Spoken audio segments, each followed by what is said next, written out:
مولاي صل وسلم دائما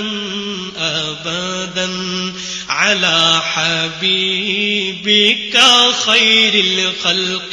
كلهم مولاي صل وسلم دائما أبدا على حبيبك خير الخلق نحمده ونستعينه ونستغفره ونؤمن به ونتوكل عليه ونعوذ بالله من شرور أنفسنا ومن سيئات أعمالنا من يهده الله فلا مضل له ومن يضلله فلا هادي له وأشهد أن لا إله إلا الله وحده لا شريك له وأشهد أن سيدنا ومولانا محمدا عبده ورسوله أرسله بالحق بشيرا ونذيرا وداعيا إلى الله بإذنه وسراجا منيرا أما بعد فأعوذ بالله من الشيطان الرجيم بسم الله الرحمن الرحيم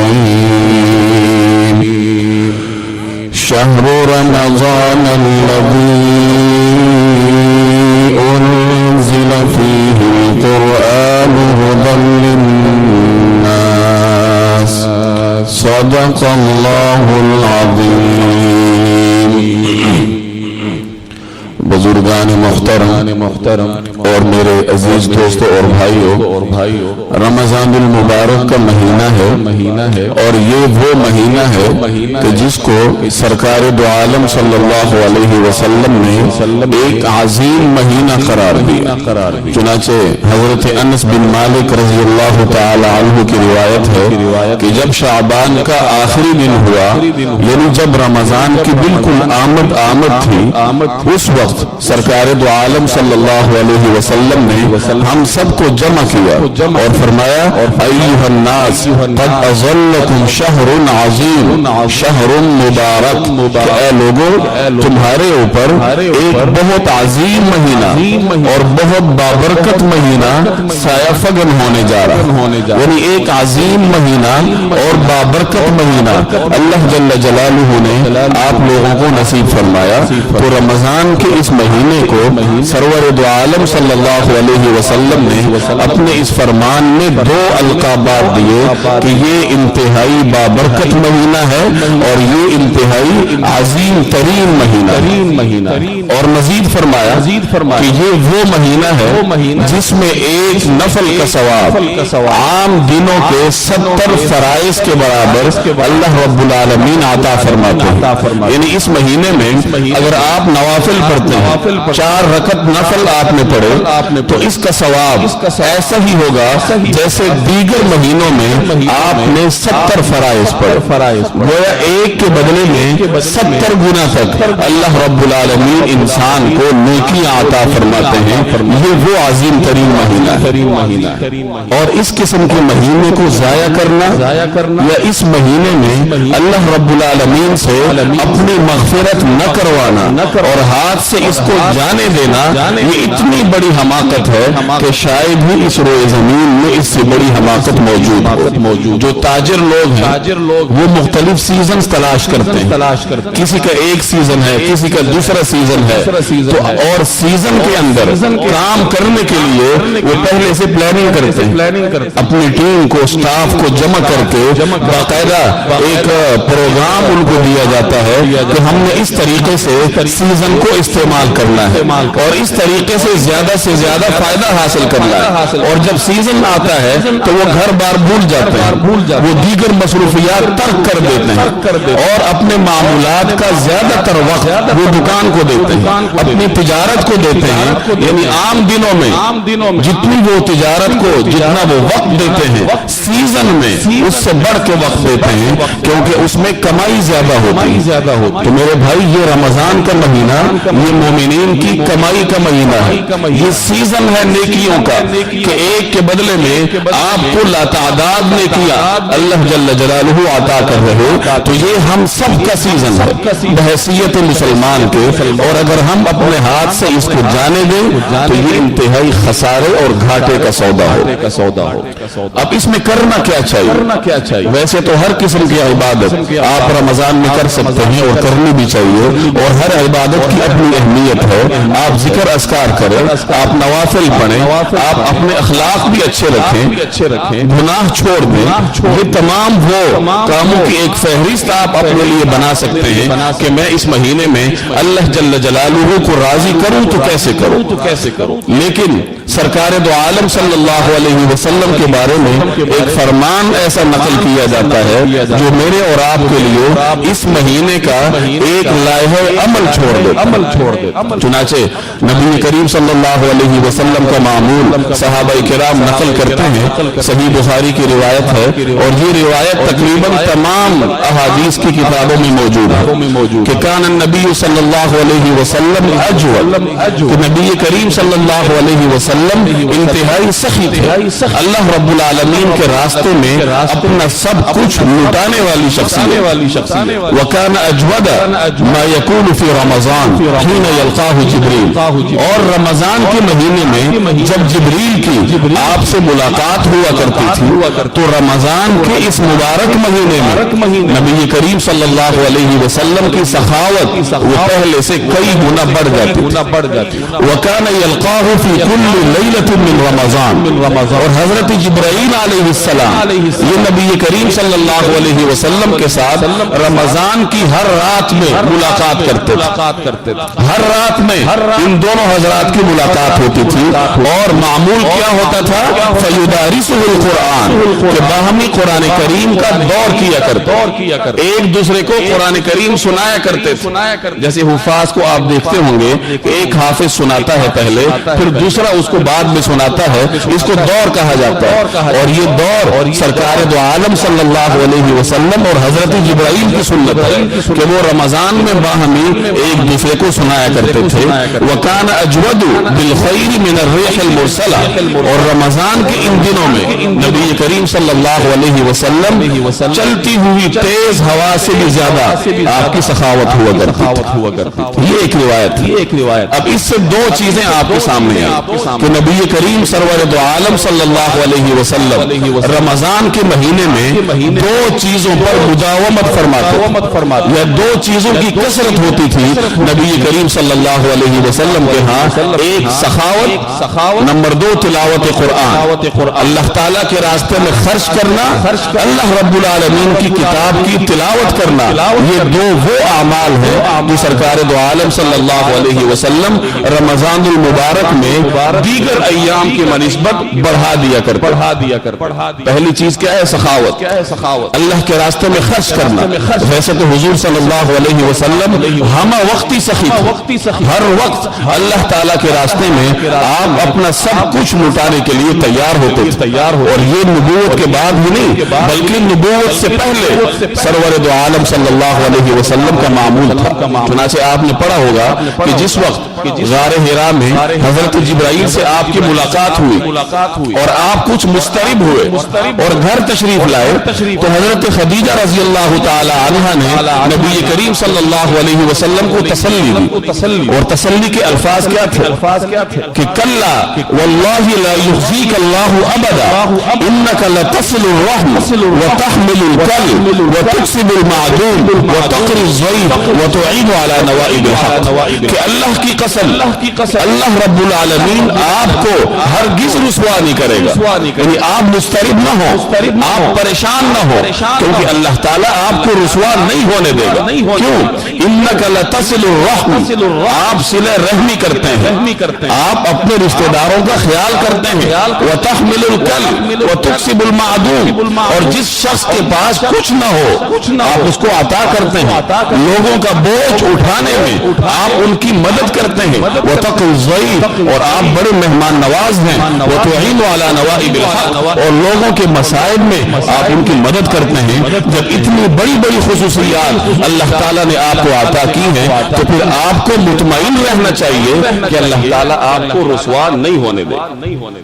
یہ نبی کریم صلی اللہ علیہ وسلم کی عادت تھی کہ نبوت سے پہلے ہی سرکار دو عالم صلی اللہ علیہ وسلم کے اندر اللہ رب العالمین نے سخاوت، رحم دلی، لوگوں کا خیال رکھنا، یتیموں اور بیواؤں کی خبرگیری کرنا، یہ تمام خصوصیات نبوت سے پہلے ہی آپ صلی اللہ علیہ وسلم کے اندر گویا کہ بھر دی گئی، اور نبوت کے بعد تو ہر چیز ابھر کر سامنے ہے۔ چنانچہ ایک روایت میں آتا ہے، ایک صحابی نبی کریم صلی اللہ علیہ وسلم کے بارے میں نقل کرتے ہیں کہ ما سئل رسول اللہ صلی اللہ علیہ وسلم قط فقال لا، کہ ایسا کبھی نہیں ہوا کہ نبی کریم صلی اللہ علیہ وسلم سے کسی چیز کا سوال کیا گیا ہو اور آپ نے انکار کیا، یعنی انکار، لا کہنا، نہیں کہنا، گویا سرکار دو عالم صلی اللہ علیہ وسلم کی فطرت مبارکہ میں تھا ہی نہیں۔ بغیر کسی امتیاز کے حضور صلی اللہ علیہ وسلم اپنے دربار عالیہ سے سبھی کو عطا کرتے۔ ایک شخص کے بارے میں آتا ہے، صحیح مسلم کی روایت ہے کہ نبی کریم صلی اللہ علیہ وسلم کی خدمت میں حاضر ہوا اور اس نے آپ سے طلب کیا اور سوال بھی بڑا عجیب و غریب کیا۔ چنانچہ اس نے کہا کہ یہ جو دو پہاڑ ہیں، مجھے اتنی بکریاں چاہیے۔ اس زمانے میں بکریاں، اونٹ، گھوڑے یہی مال و متاع تھا، ملنے تو تھی نہیں کہ کارخانے ہو، فیکٹریاں ہو، یہی مال سمجھا جاتا۔ تو اس نے بڑا عجیب مطالبہ کیا اور کہا کہ مجھے اتنی بکریاں چاہیے کہ جس سے دو پہاڑوں کے درمیان وادی بھر جائے، اتنی کثیر مقدار۔ اب ایک اجنبی شخص ہے اور سوال بھی کسی ایک بکری کا نہیں، دو بکریوں کا نہیں، سینکڑوں بکریوں کا کرتا ہے، لیکن نبی کریم صلی اللہ علیہ وسلم نے اس کو یہ بھی عطا کی، دے دیا اس کو۔ یہ سخاوت کا عالم، اور وہ شخص اتنا متاثر ہوا کہ وہ اپنی قوم میں جا کر کہتا ہے کہ محمد صلی اللہ علیہ وسلم تو اتنا عطا کرتے ہیں کہ آپ کے پاس جانے کے بعد انسان کو اپنی زندگی میں فاقے کا ڈر نہیں ہوتا، یعنی جو ایک مرتبہ آپ کے پاس سے ہو آئے اور نبی کریم صلی اللہ علیہ وسلم اس سے اتنا عطا کر دیں گے کہ وہ زندگی بھر فاقے سے بے نیاز ہو جائے۔ اور اسی شخص کے بارے میں صحیح مسلم کی اگلی روایت ہے کہ یہ وہ شخص تھا جو کہ مسلمان ہونے کے لیے آیا تھا، لیکن نظر اس کی دنیا پہ تھی، دل سے مسلمان نہیں ہونا چاہتا تھا، بلکہ اس کی خواہش تھی کہ میں برائے نام مسلمان ہو جاؤں گا اور حضور صلی اللہ علیہ وسلم مجھے کچھ عطا کر دیں گے۔ اب ظاہر ہے پیغمبر بڑا دور اندیش ہوا کرتا ہے، نبی کریم صلی اللہ علیہ وسلم سے اس کی یہ نیت مخفی نہیں ہوگی، لیکن اس کے باوجود بھی آپ نے اس کو عطا کی۔ اور یہی صحابی نقل کرتے ہیں کہ وہ شخص